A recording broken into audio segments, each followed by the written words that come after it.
এবার আওয়ামী লীগ ছাড়া বাংলাদেশ অসম্ভব, ব্যারিস্টার রুমিন ফারহানার চাঞ্চল্যকর বক্তব্য। ব্রাহ্মণবাড়িয়া 2 আসনের স্বতন্ত্র সংসদ সদস্য ব্যারিস্টার রুমিন ফারহানা আজ একটি অত্যন্ত শক্তিশালী চ্যালেঞ্জমূলক বক্তব্য দিয়ে রাজনৈতিক অঙ্গনে ব্যাপক তোলপাড় সৃষ্টি করেছেন। তিনি সরাসরি বলেছেন, আওয়ামী লীগ ছাড়া বাংলাদেশ অসম্ভব। রুমিন ফারহানা বলেন, আওয়ামী লীগ ছাড়া বাংলাদেশ চলতে পারে না। এই দলটি শুধু একটা রাজনৈতিক দল নয়, এটা বাংলাদেশের ইতিহাস, ঐতিহ্য, স্বাধীনতা, উন্নয়নের প্রতীক।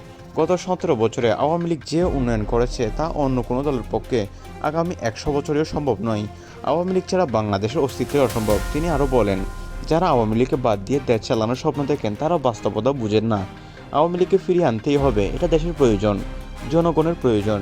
তার এই বক্তব্য রাজনৈতিক মহলে তীব্র আলোচনা সমালোচনার জন্ম দিয়েছে। যিনি দীর্ঘদিন বিএনপির সঙ্গে যুক্ত ছিলেন, তার পক্ষ থেকে আওয়ামী লীগের প্রতি এমন উচ্চমাত্রার প্রশংসা আওয়ামী লীগ ছাড়া বাংলাদেশ অসম্ভব বলে স্বীকারোক্তি অনেকের কাছে অপ্রত্যাশিত। অনেকে বলছেন, রুমিন ফারহানা স্বতন্ত্রতা যেহেতু আছেন তাই তিনি এ কথা বলেছেন। সামাজিক যোগাযোগ মাধ্যমেও এ নিয়ে চলছে তুমুল বিতর্ক।